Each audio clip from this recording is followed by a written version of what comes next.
Após a independência, a língua portuguesa tornou-se a língua oficial de Angola, declarada como patrimônio do povo.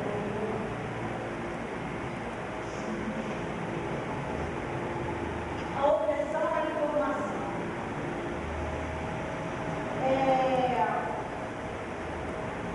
A mídia, ela geralmente divulga aquilo que ela quer que chegue ao conhecimento das pessoas. E o que era feito naquela ocasião? Eles proibiam a divulgação de informações que, quanto menos o povo soubesse, melhor. Timóteo, um rapaz magro, contador da seção da universidade, tinha sido agarrado por seu partido ao lado da montanha, lendo papéis, e tinha saído voando, e fizeram um encontro na mala com vários livros, que a polícia não gostava. Passava de uma manhã, da 1 da manhã, quando isso se der, as velhas e novas instituições da Universidade de São Paulo, no Brasil, estava na janela, que vira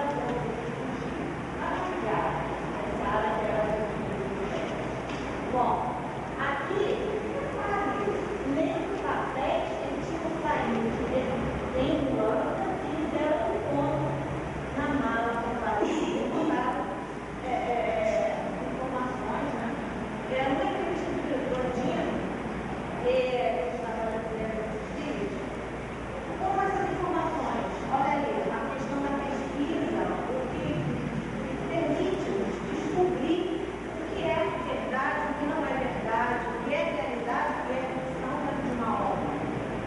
O Andino diz que como as informações chegaram a ele? Ele disse que tinha uma bota, e na sola da bota ele abriu uma fenda, e quando ele precisava ir ao médico,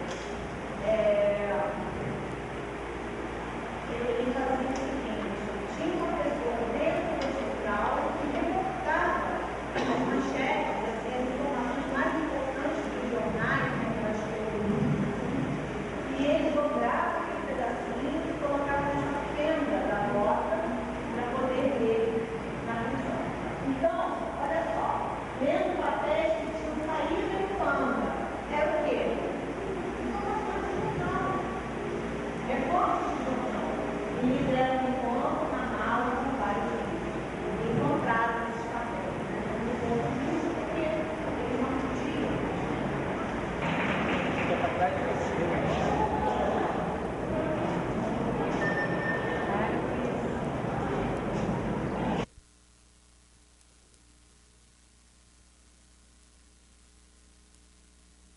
Duas produções acadêmicas, uma de 1990, que foi a minha dissertação de mestrado, de título Clarice Lispector, A Descoberta do Ópio, e a outra de 1997, também sobre Clarice, o tema do conhecimento na ficção de Clarice Lispector. Então, essa fala é fruto, desse trabalho anterior, e conforme eu disse agora, eu pretendo continuar com a pesquisa da obra de Clarice.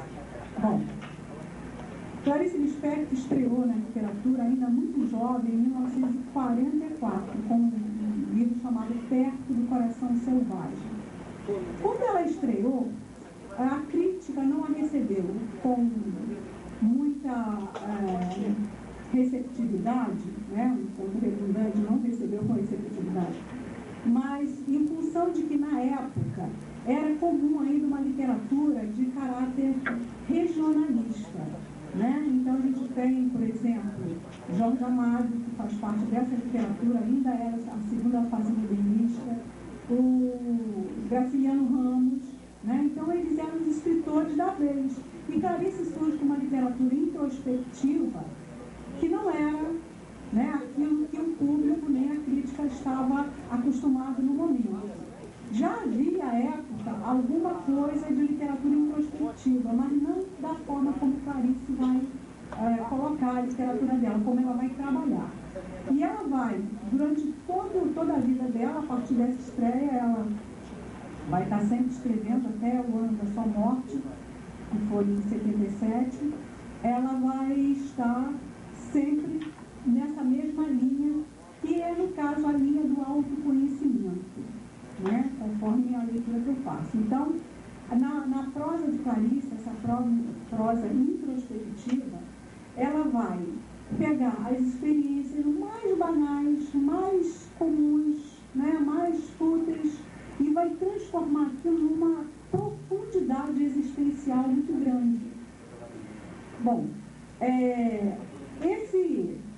esse tipo de literatura, e puxando o gancho da primeira publicação, Tempo do Coração Selvagem, vai permitir, entre outras possibilidades, uma possibilidade de leitura em que a gente percebe que nos personagens de Clarice existem aqueles que ficam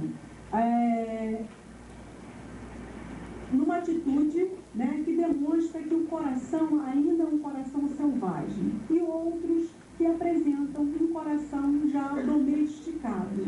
Então a gente vai ter essa divisão e essa luta constante com os personagens de Clarice Lispector, né? O coração selvagem fica por conta, normalmente, das crianças, dos adolescentes, dos animais também. Tem uma presença constante de animais na literatura de Clarice Lispector, ou seja, todos os seres, de um modo geral. Ela vai falar do ser humano, do autoconhecimento, mas vai falar da vida, de um modo geral, e dos seres, né, que habitam esse mundo. Todos os seres, de um modo geral, eles podem ou estar junto, né, a uma certa autenticidade de sonhos, de anseios e de realizações, ou eles podem estar acomodados, que é, no caso dos adultos, né, de um modo geral, vão se apresentar acomodados dentro dos critérios sociais, das demandas sociais, né, de uma moral já pré-estabelecida.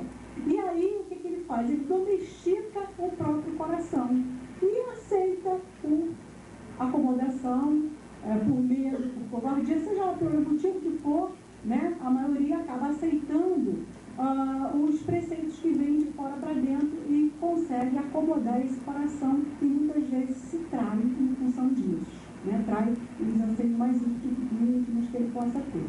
Bom, recentemente foi lançado um livro chamado Clarice na Cabeceira.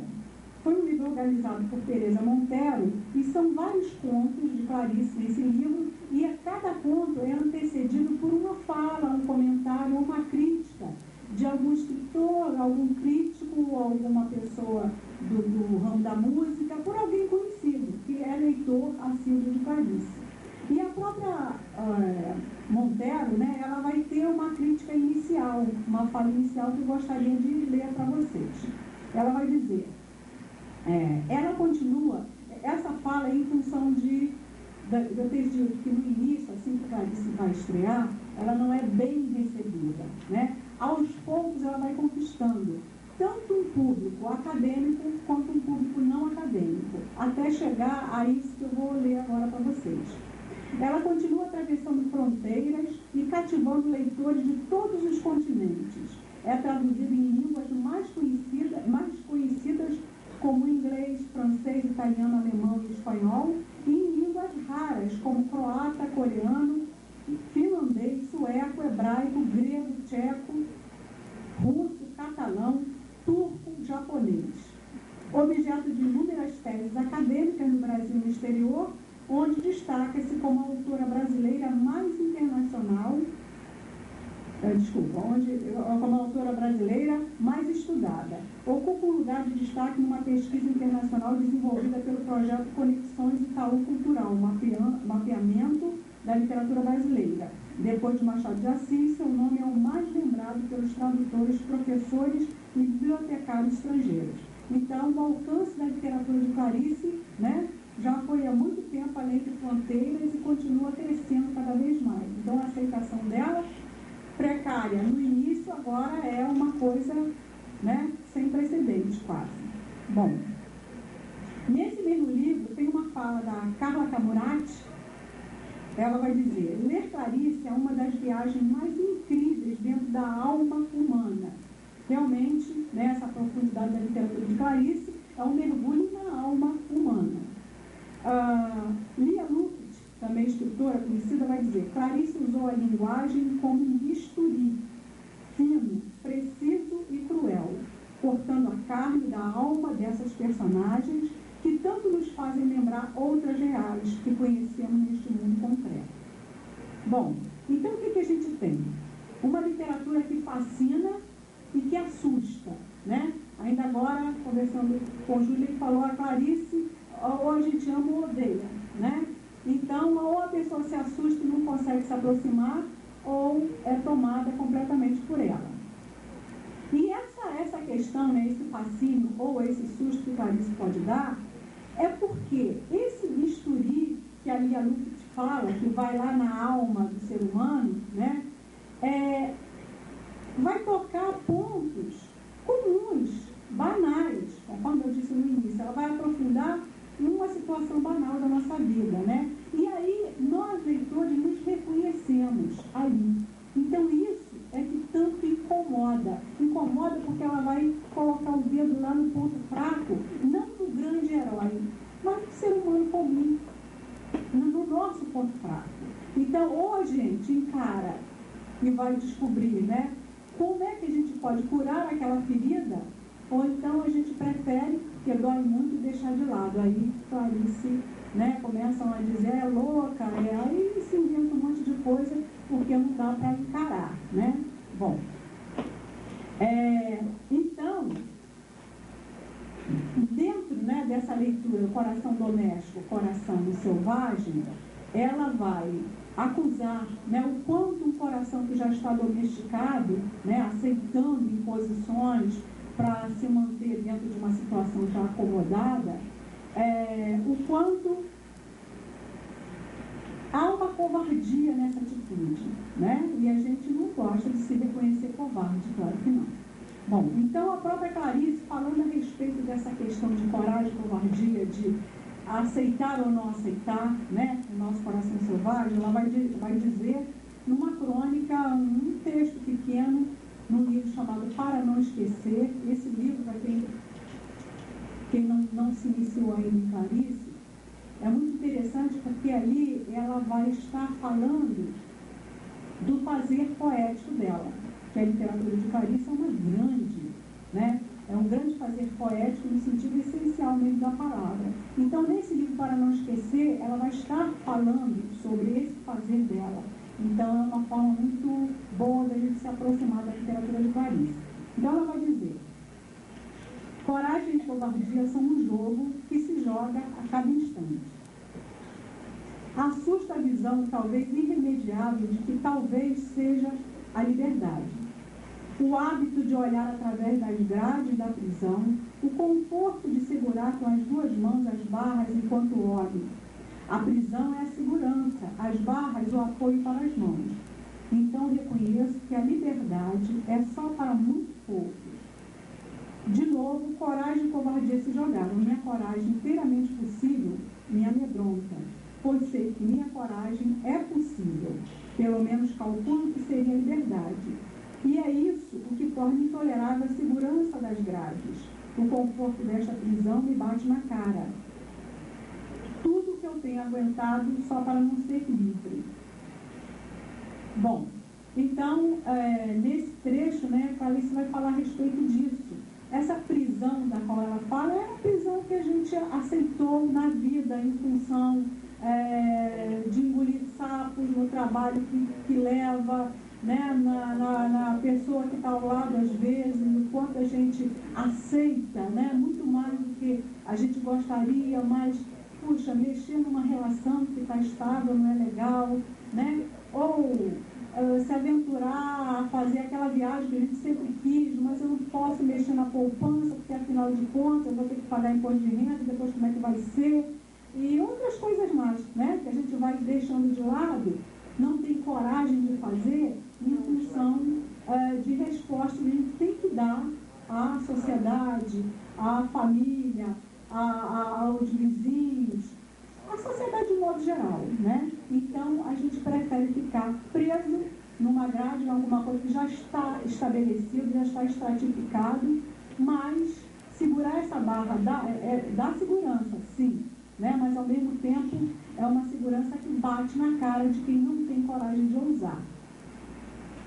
Não que todo mundo tenha que sair pulando, né, abismos por aí, não é isso, não é o caso, né? Mas é muito comum que a gente abra mão de tantos sonhos que a gente tem, né, em função de um medo de não encarar o risco. E Clarice vai falar exatamente dessa importância da gente se arriscar na vida, né? Bom, o conhecimento de que a gente está nessa prisão é o primeiro passo para a liberdade, né? E a liberdade vem com autoconhecimento. Quanto mais eu sei quem eu sou, o que eu quero, o que eu desejo, o que eu preciso, né? A minha singularidade dentro de um conjunto, né? Onde eu me destaco, mais fácil será eu dar os passos para o risco, né?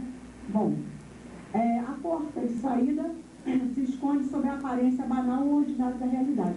Ou seja, como é que eu vou fazer isso? Eu preciso de ter um estímulo espetacular para eu poder dar esse salto. Não! É de manhã, quando eu acordo diante lá do espelho escovando os dentes, nesse momento, no que é mais comum, mais banal, eu já posso encarar aí alguma abertura para o insólito. O insólito estaria, né, na literatura de Clarice, ela mostra 24 horas por dia, a qualquer momento, com as situações mais comuns, eu posso, de repente, ter a chave para eu fazer esse salto. O extraordinário, na visão de Clarice, é aquilo que vai... É a própria vida, né? A vida, o milagre.